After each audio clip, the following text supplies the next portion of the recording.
I will wipe you the heck out with precision, the spikes of which has never been seen before on this earth. Mark my bloody words. You think you can get away with saying that feces to me over the internet? Think again, loser. As we speak, I'm contacting my secret network of spies across the USA, and your IP is being traced right now, so you better prepare for the storm, maggot. The storm that wipes out the pathetic little thing you call your life. You're bloody a kid. I can be anywhere, anytime, in any meme, and I can kill you in over 700 ways, and that's just with my bare hands. Not only am I extensively trained in unarmed combat, but I have access to the entire arsenal of the United States Marine Corps, and I will use it to its full extent to wipe your miserable sass off the face of the continent, you little pile. If only you could have known what unholy retribution your little clever comment was about to bring down upon you, maybe you would have held your bloody tongue. But you couldn't, you didn't, and now you're paying the price, you goddamn idiot. I will defecate fury all over you, and you will drown in it. You're a bloody kid, kiddo. Remember that episode where they did your wife, you bastard? Turned into not salmon and got ejaculated on. It's just Spike real life, skeet skeet. Yeah, that episode was the first sign M.A. Larson was losing it. I would let Miss Frizzle touch my pee-pee. I would let Miss Frizzle frizzle my fry. I spike to think that this is what Tim Berners-Lee had in mind when he invented the internet. I would drizzle all over Miss Frizzle. Drizzle? Downpour, more like. All over her face. I would then make Arnold lick it off. Seedy Wheaties. Ah, ah, ah. The lizard would be pounding Phoebe. Hail the Phoebe. Worship the Phoebe. Lick the Phoebe. Phoebe the Phoebe. But then suddenly more rock-hard Scootaloo was inserted, unexpectedly. And shots were had. Shots were had indeed. I have taken too many shots. One day Arnold was a walk dreadit is recruiting. What is this even? This is the sex, all of it. Every of the sex. Ing around. Let me see your pee-pee. He was, I don't even... This. Horse named Twist. His desires for this super sex horse were even grey butt. Then his penis in horse butt stir. Then his massive desire for tendy sex fanned by massive Mountain Dew. And then they all sexed up on a mountain of spaghetti, and he ran at the horse, sticking his 500-foot spick into its gaping asshole, twisting his throbbing pick in deeper and deeper, so deep that the gap between worlds collapsed. Then Berrytube writes a hashtag #SuperSexyStupidFix suddenly through to shiny new portal. A space marine walked through. Seeing such heresy, he crushed both of their skulls. To the Emperor does not tolerate this level of heresy in the name of the Emperor. And glorious exclaim ed spes marines, we are to Emperor's furre. Today the enemy is at our door. Commanda Boreal. Drippy horsecock. Dreaded is recruiting. After seeing all this, the bus itself was feeling a little horny. Then it transformed itself into a magic Mexican T-Rex dildo, found the nearest zoo, and thrusted itself into the nearest giraffe. The giraffe moaned in immense pleasure, swinging its long giraffe neck all around the enclosure. What the fuck am I looking at here? This hype train never stops. Keep going faster. Oh yeah. Oh yesh, faster sonic speed. Matrout. And then the toothsome Russian ice skater busted through the door. No, Ted, no! But it was too late. As he thrust his body upon me, I realized that it was not a succulent Russian ice skater. It was Carlos. Oh, Carlos. You're why the hell am I doing this? Rainbow trout. Jello shot breakfast of champions. Do it for gut. Coco does it better. For Wrench. Dat as. Wrench here. I appreciate the best rah-rah ass. Good to see we're appreciating the very best flanks of the very best ponies out there. Why, I remember when I was just a youngerman, and then I built a whole science about ponies and butts and pony butts. Exciting stuff. Anyway, leave your belongings to the mantis men and stare deeply into the rah-rah butt. Which reminds me, has anyone seen Octavia? Wrench reporting, we're done here. You're just upset because Rarity is clearly the best. Winky face. Callie. I heard we needed a Tavias.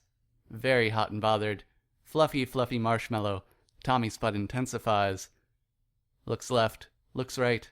I'd snort coke off that plot. I already did. Oh my. Whoop whoop. Pull over the backside too wide. Dat ass. The rear was fat. The sass was fat. Able to hold even more thick, throbbing scootaloos. Also spike 3 giant bouncy melons. Hey yo, want to have some fun? Chapter 1. This is awesome, thought Little Pip, and she was like, I'm irreversibly drunk, and I should really do Homage a favor to accept her wishes. Party time, mintles suck, I should just do alcohol and fresh air, do get really high and drunk. It's important to not do too much drugs, but alcohol and fresh air is definitely okay. Cheers, said Little Pip, and Homage was Spike. Okay, I'm fine with this, let's get wrecked, Morty. Morty is definitely not Little Pip, but still 100% affected by Dick Spike. Little Pip is 100% affected by Homage. The whole wasteland is a barren experience. Homage made it wet. I feel Spike doing a FOE D&D campaign, but it won't be able to hold my expectations of anyone in the current D&D group, so Homage was Spike. Hey, I am really happy with my current life, and Little Pip was Spike. Hey, I'm going to sacrifice myself without you giving any clues about what happens in my life, so I'll just be let's just be happy and drink booze. The next morning, Little Pip awoke and got checked in by the Red-Eyed subordinates in order to not resist and just submit. Because Little Pip wanted to live and experience more of Homage, he did as asked. Red-Eye wanted Little Pip to not consume the Mittani's drink and drink booze, because booze is good. There was a time in the wasteland when Little Pip never thought of the pleasures that would come from being drunk as fuck and getting stimulated by Homage, but there it was. Homage put her hoof gently inside Little Pip's dripping, anticipating vagina. With a loud, lustful moan, Little Pip made herself noted. Noted? What does that mean? Little Pip always enjoyed being gently caressed by Homage, but this time it wasn't enough to stimulate Little Pip. She definitely wanted more. So Homage had an idea. Come back tomorrow and we'll get really nasty in here. Little Pip accepted and just passed out on the floor because he was fucking drunk. Meanwhile, Homage used her charming attitude to bring Blackjack into Ten Pony Tower. During the radio broadcast, there was the subtle hint for Blackjack to shop by the booze shop. Blackjack never met Homage or Little Pip before, so the anticipation was high. I mean in her min. Blackjack thought of DJ Pond 3 as a real hero of the wasteland, broadcasting heroic stories of Little Pip and of herself while being hunted by the Enclave and other forces. She was utterly confused when Homage introduced herself first as the assistant of DJ Pond 3, and then as the real DJ Pond 3. But Blackjack understood the need to be secretive. What she didn't understood, the sudden touches of Homage gently stroking Blackjack's mane. Little Pip was bound to wake up soon, but this time it won't be as easy on her. While Little Pip had a slight hangover, she was kind of confused when she heard 2 clicks on her hooves. Homage gently cuffed her hooves to the bed. Blackjack offered the cuffed Little Pip a sip of her favorite booze.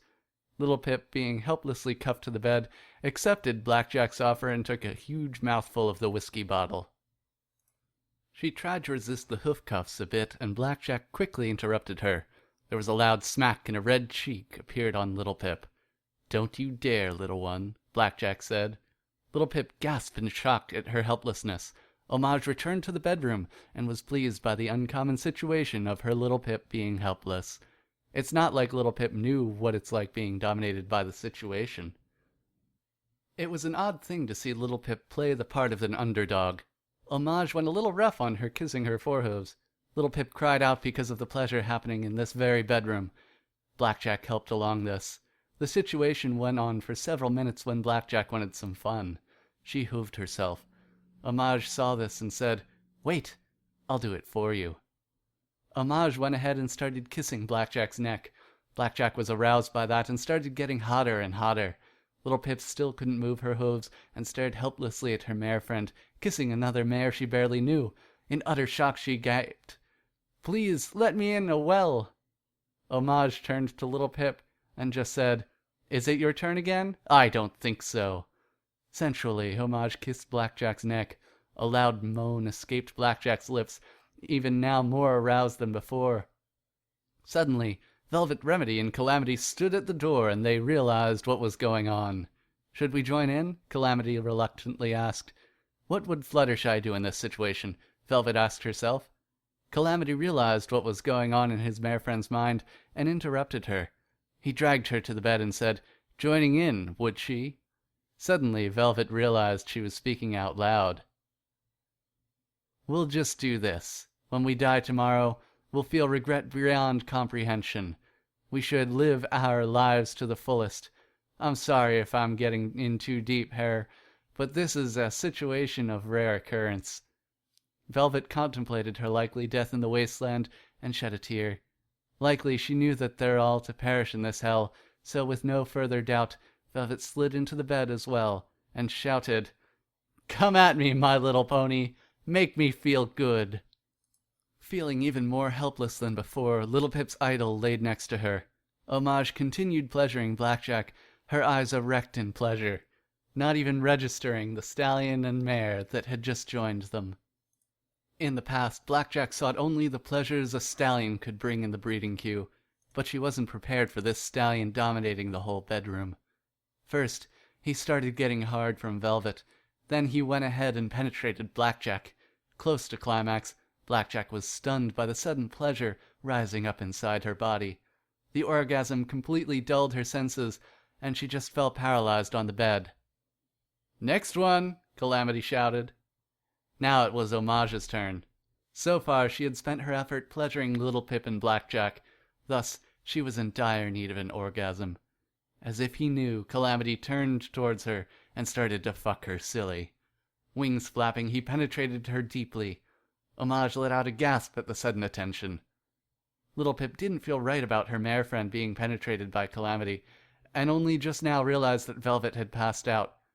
Perhaps, Little Pip thought, Velvet wasn't the best sexual match for him. He did have a stamina that would rival any other pony in the wasteland. Still, unable to move because of the tight cuffs, Little Pip longingly looked at the bottle lying on the table. Using her telekinetic powers, she edged the bottle to her mouth while simultaneously removing the obstructing cap. Only planning to take a sip, she instead found herself emptying the whole bottle. Suddenly, Little Pip heard a voice that she couldn't quite place.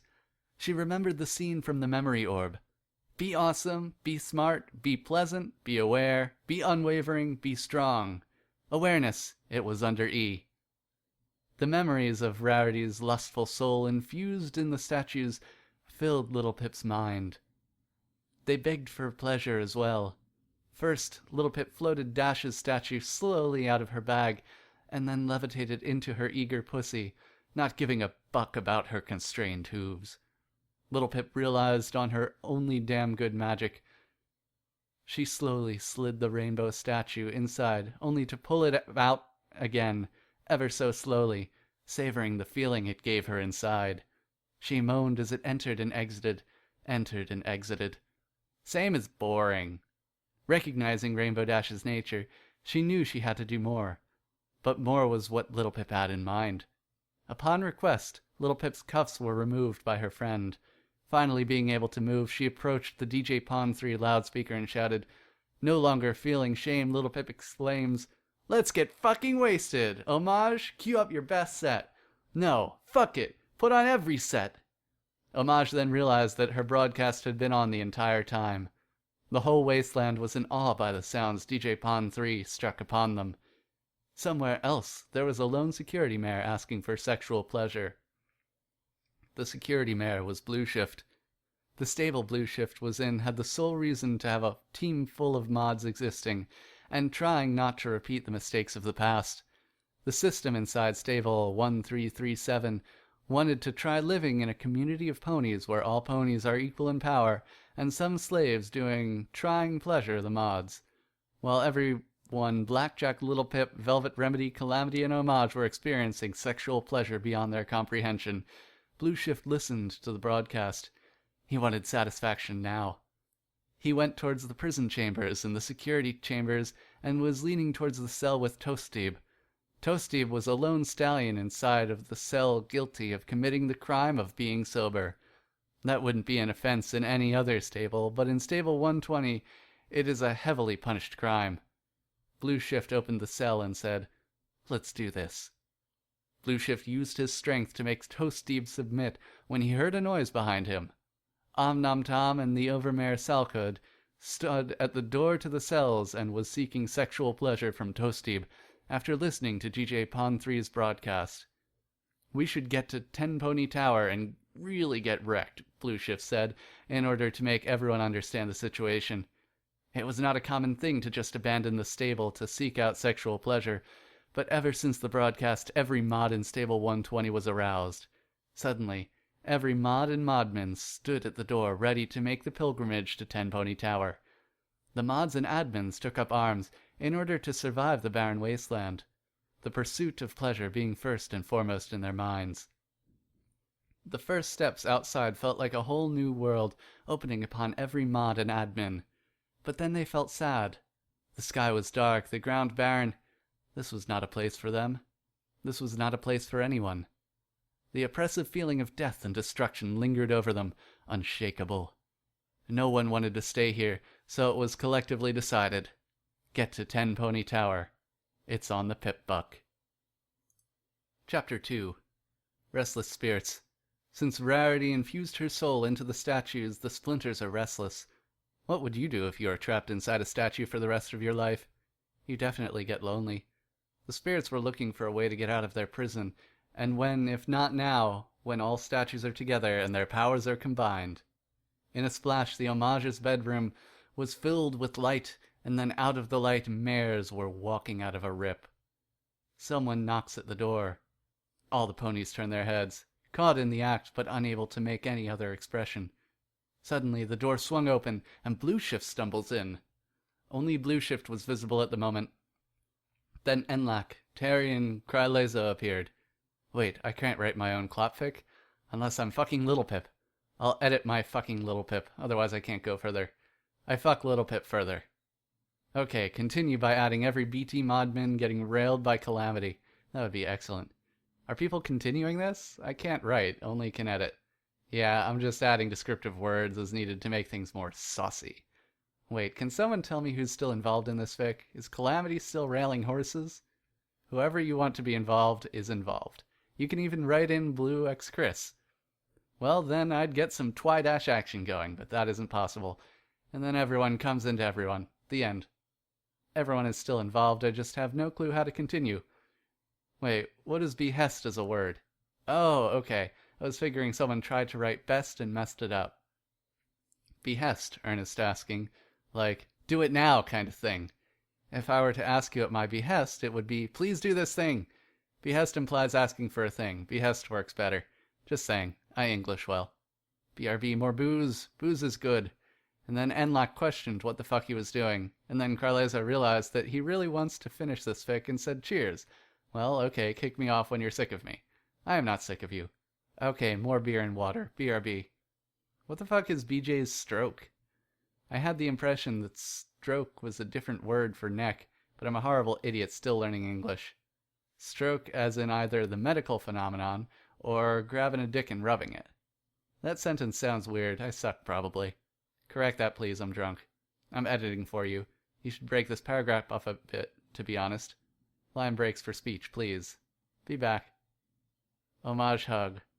I fucked being up again. I am so sorry. I'll post the sorry emote to you if you tell me who you are. Lies. It's not an addiction. This is all of the timelines, mostly when horses have sex with each other. Do it. I'll come back in a minute. And then they had sex? And then sex had sex. Sorry, all of Berrytube climbs around Flanders' cock. Spike flexed at his mirror. Lol, whatever, I'll correct it as it happens. Still reading. LP is sexy. Do more booze. Also, I, not I. You're missing a period. That face when blackjack, Q, not, can't stop coming. At that point, the Mittani Quit Goons joined Brave and led the Bourbon Legions to victory against all the tryhards of New Eden. Suddenly, in the moment of eternal triumph, the eternal crusade of the Adeptus Astartes charter of the Black Crusade dropped into the capital system of the Imperium, declaring them heretics in the sight of the Emperor of mankind, and purge the goons from Fortress Decline. Fortress Decline, while not within the realms of the Eye of Terror, but instead within the realm of New Eden, had found itself in a war with a parallel faction of the Imperium of Man. The Imperium, without the leadership of the Mittani, fell to the oncoming hordes of space marines and the Xenos demon filth that followed them. Of course, all that shit collapsed the wormhole behind them. So, in the face of no reinforcements to follow, what armies had arrived in New Eden formed the infinite orgy and traveled gate to gate, consuming more and more souls for the commoning. Ooh. The woos are posted, but you do not understand. You FC flails French fuckers warped in, and the Russians are burning towards their optimals. You Logi is starved for cap as you stand dumbfounded. Discan cannot save you. Swear potato alpacas all your shit up and goons laugh in your face. And you fleets cries for the chicken nugger. This is Enlac and I'm drunk. And because you know she did. I mean, is there any question? Just saying. It was hot. It was hot as she say it did, like, whoa. Poop. This page left intentionally blank. Fuck you, I do what I want. I said blank, please. Okay, well, it would have been blank if we hadn't put this stupid text on it, so now it's not blank at all, and intent is no longer a consideration. This CMC flank unintentionally left dank. Dank. Jet fuel can't melt dank memes. Save a puppy, drink a taco. There used to be a TLDR, but Nerd ruined it. How do I even donger? The great and powerful Trixie could be seen masturbating furiously in the background because Trixie is hot and needs to be included while she drips copious amounts. She then raised her dongers. This. I need dank memes to live. Dank flanks can't melt jet beams. Blank flanks? More spike. Dank flanks. I literally lolled out lolled at lolled louse at this or lol. I love you too. Butts? Big butts. I like big, tantalizing, delicious butts. And I cannot lie. Oh no, the guy below me already said that. OMHG, I fail so hard. Like my cock. Wow, wow, whoa. On the internet, nobody knows you are a horse. Nay, nay, motherfuckers. Winnie the Sheet cannot lie. Twi's butt is better, though. True statement. Flutterbutt has best butt. Why can't we have both? Because RD has best butt. If you want to go double dildos, class to ass, pass to ass, requiem to a dream. Too much of a good thing. You can never have too much Trixie. Baka. It's not like I'm doing this provocative magic show because I like you or anything. This is also a 40-page business plan. Raise your prongers, raise your gongers, raise your dongers. So if Magic School Bus characters were ponies, who would Carlos be? Pinky is the one with the bad jokes, so her. Carlos is Pinky, Miss Frizzle is Celestia, Phoebe is Fluttershy, Kesha is Rarity, Dorothy Ann is Applejack, Ralphie equals Rainbow Dash, Tim is Trixie, Arnold is Shitty Spike, no, Twist, Lizard is Shitty Spike, Wanda Lee is Twilight Sparkle, Janet is Diamond Tiara, Uranus is Lickety Split. Joke guy, teacher, at my old school sexy bitch. Black chick, blonde-haired bitch. Carpet matches the drapes. Fat dude with R on his shirt. Black guy, ginger wussy, pet lizard. Black-haired Asian bitch. Arnold's bitchy sister. The planet.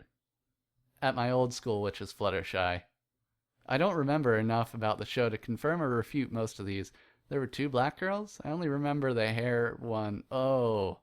But she does have crazy hair, though. She does? Isn't it insanely poofy? I heard you like Uranus? Stop leaving blank flanks, folks. No one likes a blank flank.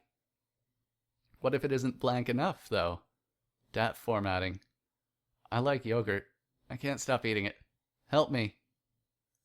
God help you, sir. Jogurt is good. Johannesgurt? I want pizza. No hooves. What in the ever-loving fuck? Choco Scoots. Booze is best pone. Would you fuck me? I'd fuck me. Boobs is second best equine. Wrench, is that you? Nope, Rarity's best pone. Proof. 90 proof. Does anyone else 100 proof? All the booze. Thanks for our playlist, Salcud. Nice prongers murdered. The lusty equine maid. Twist hisses. Certainly not, kind sir. I am here but to clean your chambers. Arnold asks, Is that all you have come here for, little one? My chambers? Twist hisses. I have no idea what it is you imply, master, but a poor poon-three maid. Arnold says, So you are, my dumpling, and a good one at that. Such strong legs and shapely tail. Twist hisses, You embarrass me, sir. Arnold says, Fear not, you are safe here with me. Twist hisses, I must finish my cleaning, sir. The princess will have my head if I do not. Arnold says, Cleaning, eh? I have something for you. Here, polish my magic school bus. Twist says, No, I mustn't, Arnold senpai. What would the princess think about such lewdness? Blushing.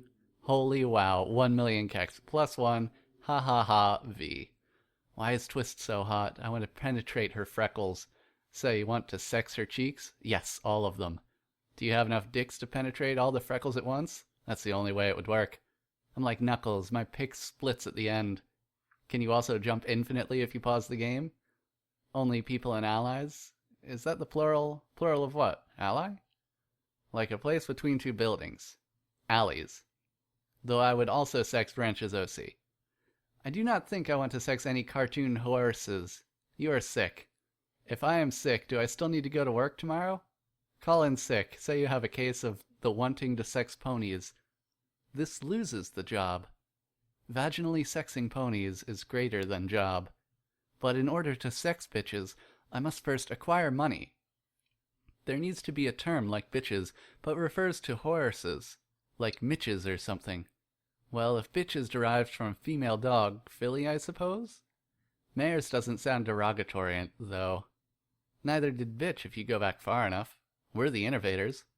Acquire bits, fuck fillies. Bitches love fillies. That could work, but come to think of it, doesn't filly refer to young ponies as an underage? Are we getting off course here? Getting of course? Oh. Yes, we are. So then Arnold sexed Twist. Again. In the butt, fiercely, savagely penetrating her supple anus. I'm having too much fun with this. While titty twisting her crotch titties.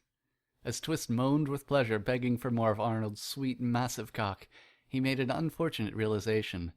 He was about to release viscous fluid, but Twist wasn't nearly finished with his dick. This is making me hard. Arnold squirmed as he tried to hold back his ferocious load of seminal fluid. It was becoming unbearable, but nothing would hold back what was about to happen, not even Twist's tight rear lips. Then it happened.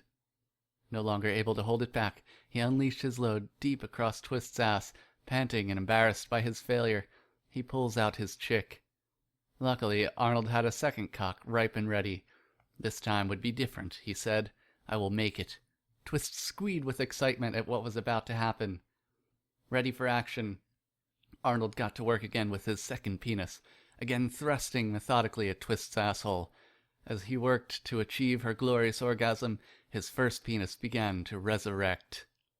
The end. Why am I under arrest? My only crime is true love. But it was filly love, so you go to jail. Is this your fetish, Anon? It was a beautiful spring day in Equestria when Twist was in her study where she lived. Shitty Spike, she said.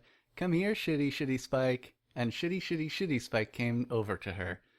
What do you want, Twist? Shitty Spike said. And Twist said, shitty Spike. I need you to get me the Book of Magic. Okay? Shitty Spike said. I will get it for you. And he went over to the bookshelf to get the book for Twist. It was a dusty book. And shitty Spike almost sneezed, but he didn't. He gave the book to Twist, and she said, Thank you, Spike. Go away now. And Spike said, Okay, I will go away. And he slided away like a dragon. Twist opened the book to chapter 5 and said, Okay, magic, please happen. And the magic began to happen in her vagina. And she did the spell. It was a magic spell, and she knew that it was magic, which is why she casted it, because her cutie mark is bloody candy canes, because she is a dirt pony. The spell made everything bigger and ate. Why is everything bigger and ate? Twist said. Oh, it is because I am an anarchid now. A craned Twist went up to the bookshelves to fix a spell to fix the spell. But she couldn't open the books or even grab them, because she was a spider's and not a mud pony's, and her horn was never there. And also she did not have a voice that could speak loud enough for Spike to hear her and go get her book for her. And even if she did, she probably wouldn't want to, because Spike would see her as a spider and maybe get scared or angry and then stomp all over her, which would make her dying spider Twist, and that is bad. And then she heard a voice. Well, not really a voice, but it sounded like another spider. She could understand the arachnic clicks, and she knew that it was a spider, and that she had to go and talk to this other eight-legger, because that is what spider sisses do, talk to other spridars. An orange spader appeared and said, "Hello, Twist. I'm Arnold Arachni now?" "Why?" And Twist eight-legged said, Arnold El Spideros, is it because I casted a spell that went wrong?" And the big orange Arnold Spider said, "Okay, well maybe, but can you fix it?" And Twist said, "Oh, okay," said the orange striped Spydra. "Well, if we are going to be Spyros forever, let's have Spy-darted sex." And Twist Spinder said, "Okay, well, but I don't know how to have arcanoid sex." And big eight-leggards Arnold Orange said, "It is probably easy, okay? Are you okay with this? I am asking permission to have multi-legged sex with you." Twist said, "I don't know. Arachnoids are creepy and weird." And then Arnold said, "Twist, we are arachnoids." And then Twist said, "You have point, okay? I guess we have to make the most of it, right?" And then Big Arnold said, "That is the spirit, yes, okay, piter sex." And then they started to have Playdar sex, and it felt really weird for Twist, but Twist never had normal regular equine sex, so spindly sex was the weirdest, strangest thing ever. It was like a crunchy potato chip bag full of chips got thrown into a chain link fence, and I don't know where this metaphor goesing anymore. Well, not at least until Twilight started getting aroused by giraffes, and then the it hit the fan. And that's how Twilight discovered her scat fetish, and water sports fetish at the same time. Yes, pooping on a jet ski got her hotter than anything, and pooping on the Eiffel Tower. I will revenge poo on all your desks, don't even. TLDR, Wrench was here. Keck, I hate you so much. Pooping is magic. I am breakfasty. Fear my pizza, Fink. Gongers. TLDR, EQG in a nutshell. I love frosted ponuts. My face went frosted ponuts. They're great. Frosted ponuts make me go nuts. Down, left, up, right, down, left, up, right, down, left, up, right, down, left, up, right, down, left, up, down, left, up, right, down, left, up, right, down, left, down, left, up, right, down, left, up, right, down. Sorry, I've dropped my bag of Doritos TM brand chips. Up, right, down, left, up, right, down, left, up, down, left, up, right, down, left, up, right, down, left, up, right, down, left, up, right, down, right, down, left, up, right, down, left, down, left, down, left, up, right, down, left, up, right, down, left, up, right, down, left, up, right. There's an Ella Fitzgerald joke to be made about a scat fetish, but I can't quite work it out. Salmonella Fitzgerald. It's starting to get hard to type. I don't know how much longer I can go. If stupiders would stop inserting yarn in the middle. So a equine walks into a bar. Ouch. Bloody formatting. Help me. The pony, the human, and the wardrobe. There once was a pony, then a human appeared. Conflict occurred, but was then resolved. Then they banged. The end. OTP chart. Shipping wall, my magic shipping wall. Tell me who the pairings to. Shipping wall, oh shipping wall. Whose opinions are fecal matter, and whose are kind of cool. Well, no matter the ship here, it's a lesbian relationship. Not going to be any passing of genetics there. Rarity has a throbbing scootaloo, though. Chart broke. Why is Rainbow Dash X Applejack tentacles? Why not? Chart broke, yo. And they all lived drunkenly ever after the end. Or was it? It wasn't because there was more alcohol left in the world to drink. To be continued. I think I'm going to try a short with a vodka pony or something. Yeah, I'd take a shot of a vodka pony. Ideals? Literal apple teeny? Maybe a doctor's visit. Nurse Redheart and a vodka equine. Taking shots? White Russians. Thinking, with vodka in my brain. Much difficult. Should make this more authentic. Dear Princessy Cades, today I learned that friendship is booze, and googly docs with googly eyes. What should vodka equine's name be? Svedka? Cheap but good. Isopropyl? Jesus fucking Christ, don't drink isopropyl.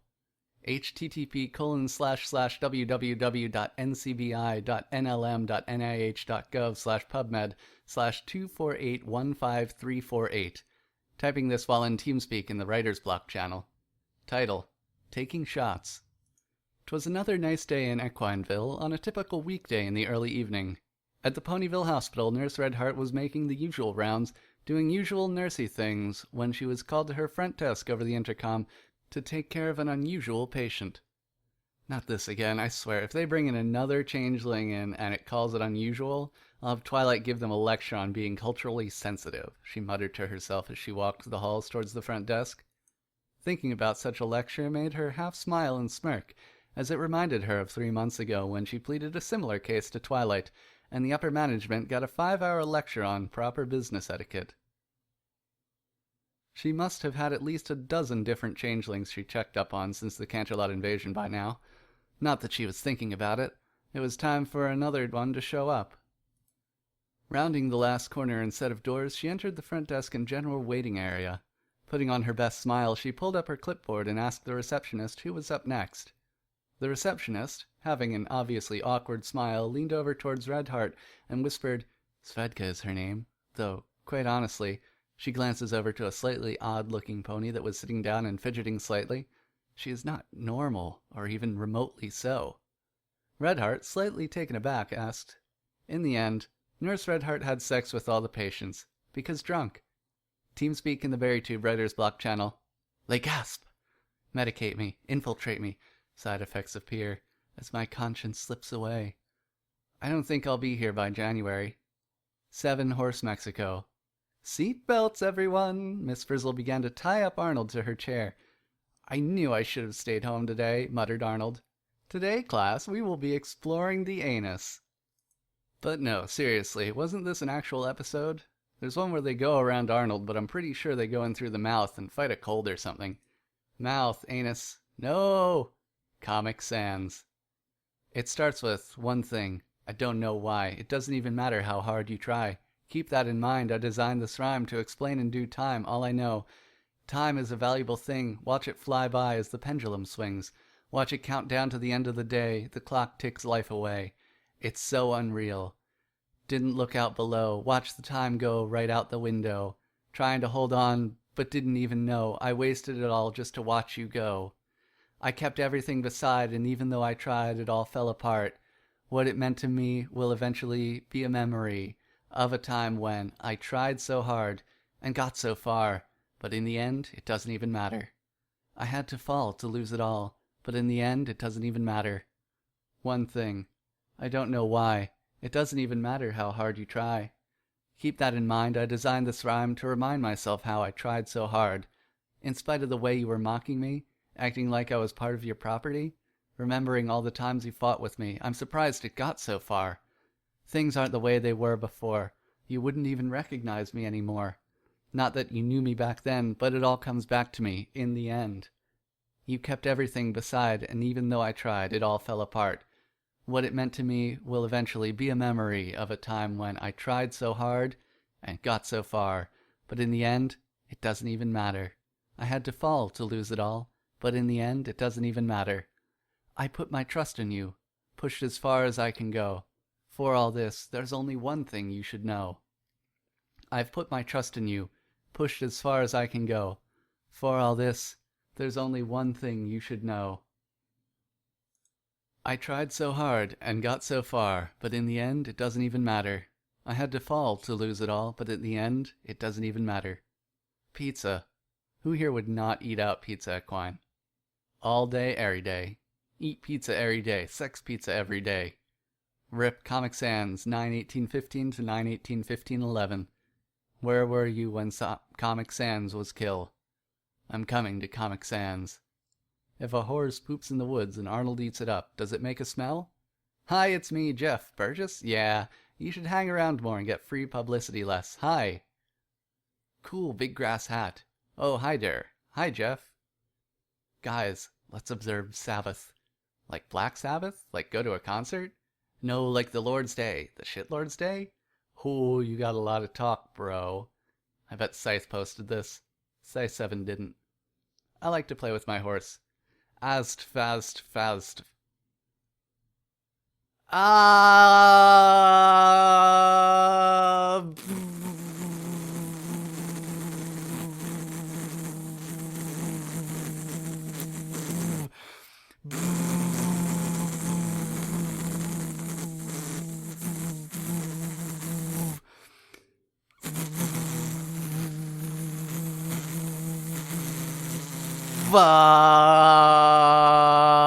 Up, down, left, right, A, B, enter. And then sex happened. It's up, up, down, down, left, right, B, A, start, enter, dumbass. John Madden football. I win, Mr. A, I win. D, there is a clear winner here, and his name is John Cena. Do. Ridiculous John Cena, don't sexy times John Cena, oh my. It was during his latest wrestling match, John Cena, who was Gordon Cena's brother, was laying the smackdown to his opponent as usual. But then out of nowhere a mysterious portal opened up and suddenly John Cena found himself in a strange new world.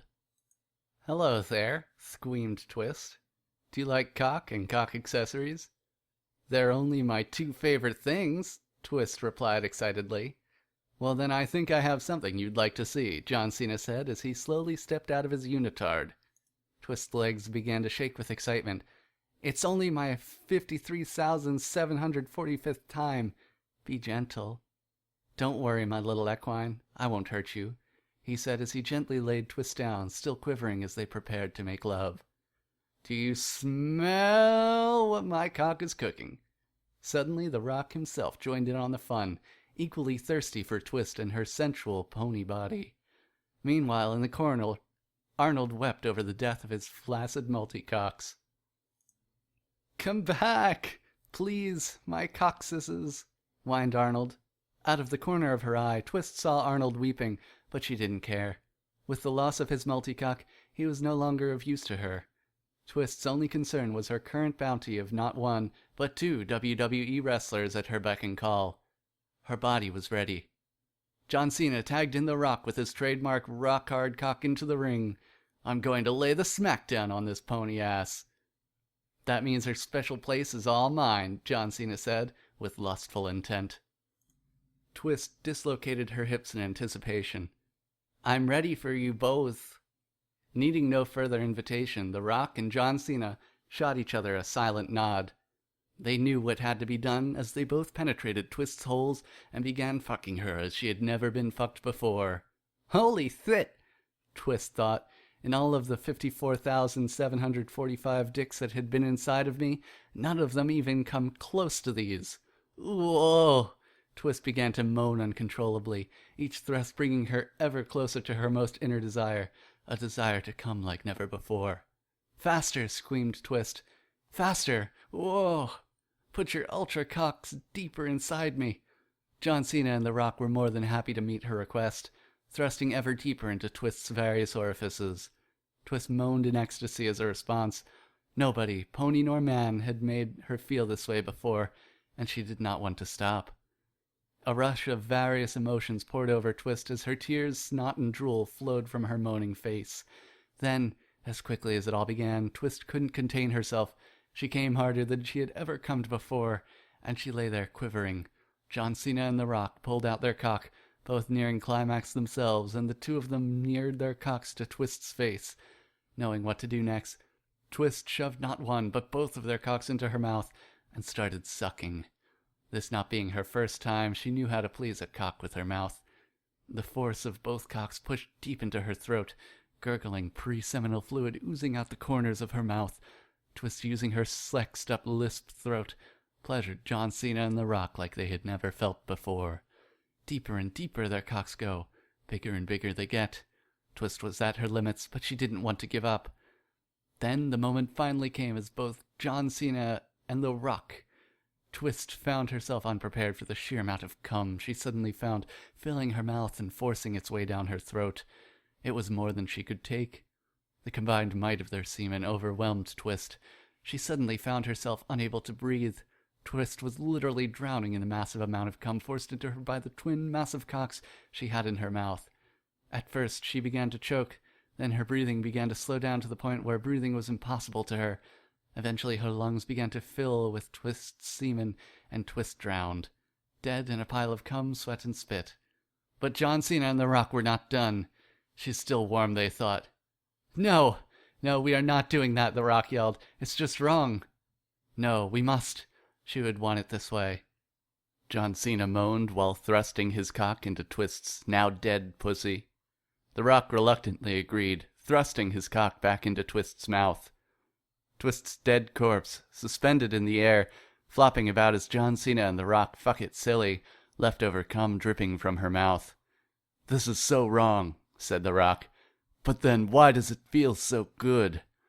His conscience was no match for his lust, as he continued to thrust away at the corpse.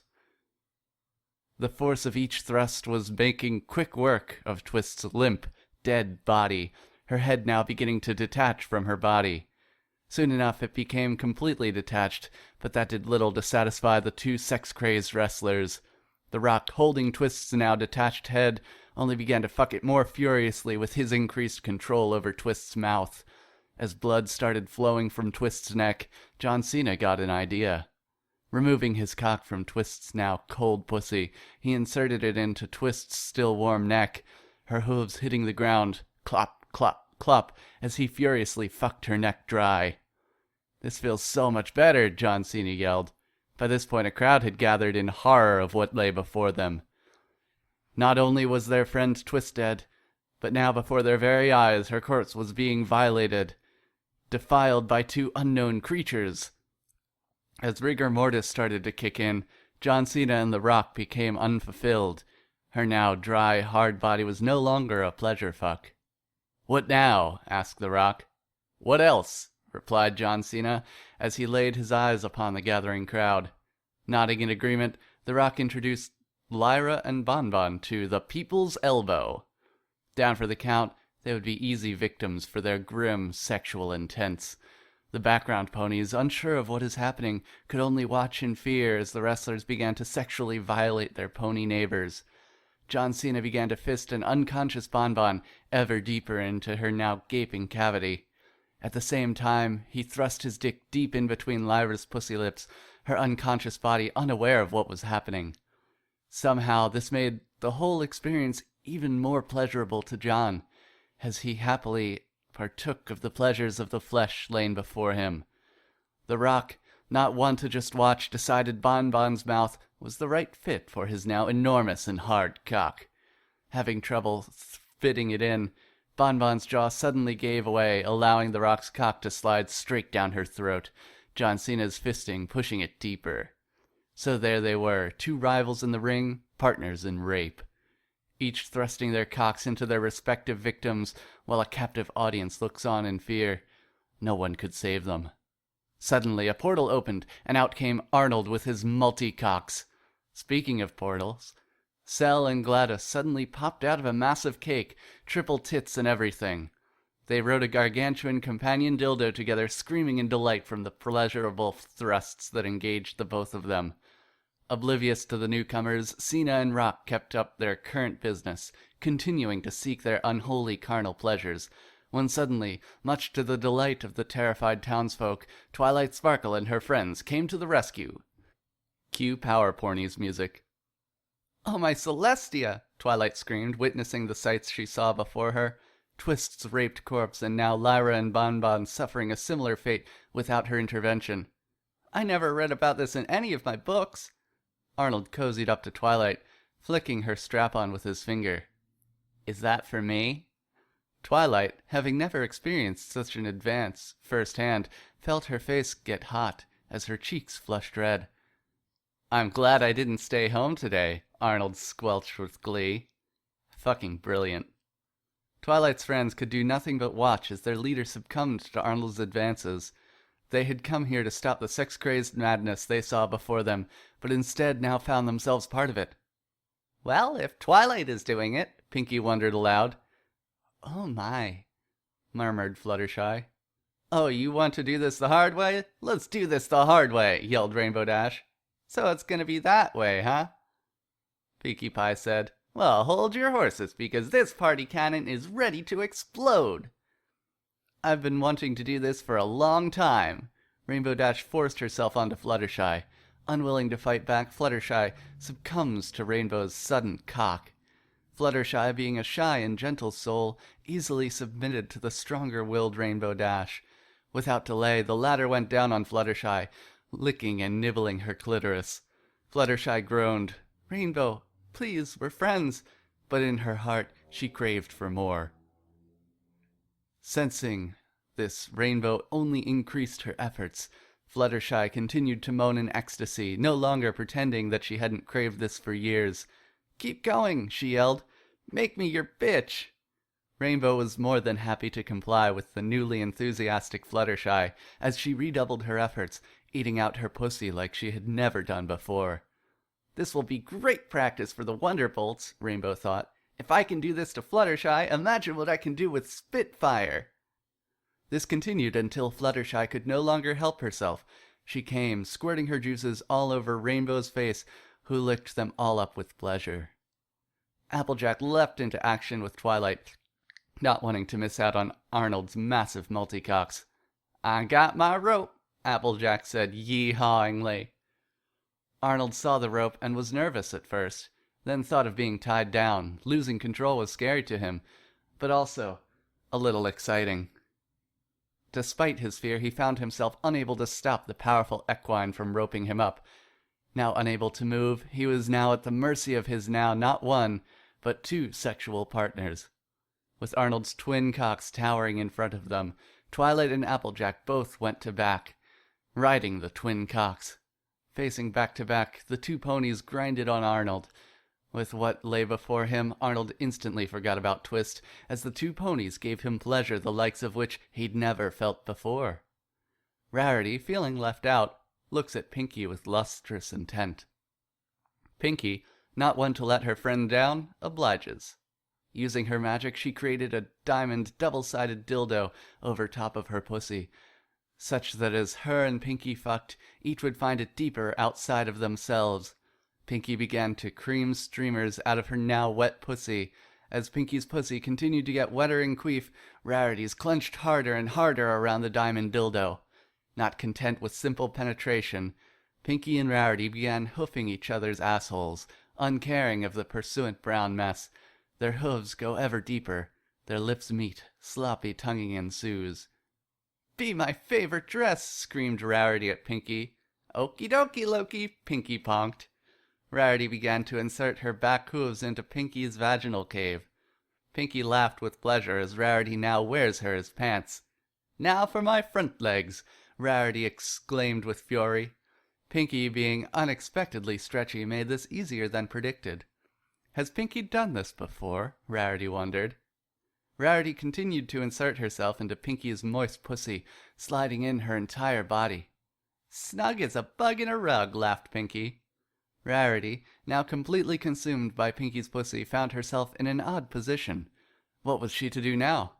It was simply having sex. Rarity has plenty to go on, but she'd never been literally inside another pony. "Idea!" Rarity extended her clit and began to fuck Pinkie's ovaries from the outside. The unique position allowed for Rarity to explore new angles, much to her host's pleasure. As she continued to fuck Pinkie with her magically enhanced clit, it eventually became more than either could bear. Pinkie came, and with Rarity inside of her, forced her out of her. The moment also forced Rarity to come, and the two of them lay, paralyzed from the sheer bliss of the whole experience. Suddenly, John Cena! Explosions! His prey conquered, he had made his point clear. He had proven himself not only champion of the ring, but champion beyond his own universe, also champion of horse pussy. This lesson being learnt, he summons a portal back to his own realm, taking the Rock and Arnold with him, leaving the citizens of Ponyville to mourn the loss of Twist, as well as to lament their own loss, the loss that so few of them got to experience the awesome cocks from beyond the stars. Fuck it, I'm trying to think of a moral and there is none. People died, everyone had sex, the end. Dear Princess McVan, today I learned that pony pussy rocks. Finn. TPC, people died, everyone had sex, the end, love Twilight, gets handcuffs and warm the lube. Have you been writing all this time? Beautiful. Yes. Whoa, dude, how do you do this? You're a master of improv. I don't know, I guess I'm sick in the head. What he said, it's just coming to me. Gurgle, glug, gurgle, gurgle, glug, gurgle. This took a really dark turn. Bloody John Cena fanfics. Somebody at Google is probably watching this and thinking, oh my dog, what the jigger is going on? This is basically a script for the best YTP ever. Someone has to do that. It will never happen. We should start a Kickstarter, or maybe a Patreon. I feel worse for the NSA agents who have to monitor 4chan. What about the ones that monitor us? Horse material is banned on 4chan at least. This horse loves balls. In my days, horse stuff wasn't banned on 4chan. I was actually surprised when I got a ban for horse pussy when I hadn't been there a couple years. That face when BT has looser rules than /MLP. Average night for BT on Rocket League. Penis, 3 equals D. My face when literally multiplayer word. Reminds me of your world of text. Is that still a thing? Holy crap, I remember that. I think so? Used to try and type a roadway of sorts wrapping around the whole damn thing with some pals, but people kept pasting ASCII dicks over it. I am surprised at how blank http://www.yourworldoftext.com/berrytube is. This page intentionally left blank for no darn son, other than to murder those fig trees. Today I learned Google Docs is printed on fig trees.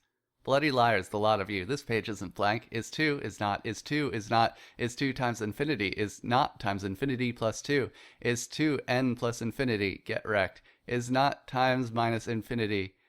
See what I did there? Is not times infinity to the infinity power, cheater, get wrecked. But that's just infinity, so we're back at square one. DYE math. After that last video, I'm too drunk to continue. Rip liver. Truce? Okay. It's clearly not blank now, though.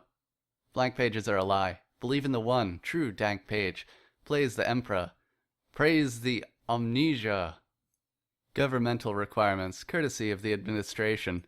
I have just been informed the Mechanicum believes that we are well and truly destroyed for desecrating the machine spirit of the document. Dang Mars.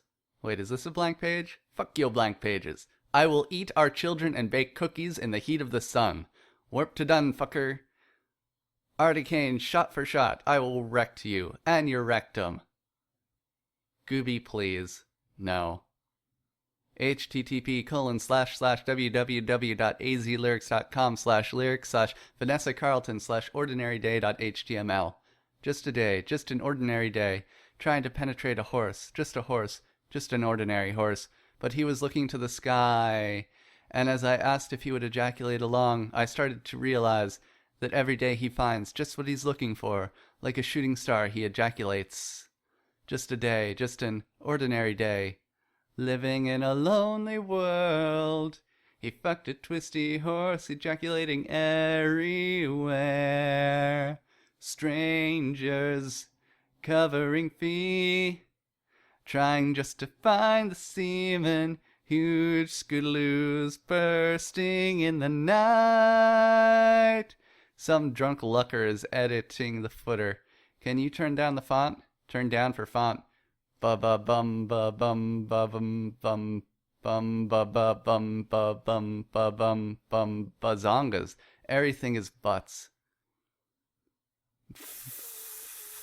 So it's 4 a.m. I've approached and passed the point of giving up everything I love about this community because goddamn it annoys the living fuck out of me a lot of the time. Fully awake that it is solely the fault of my own psyche, but having multiple times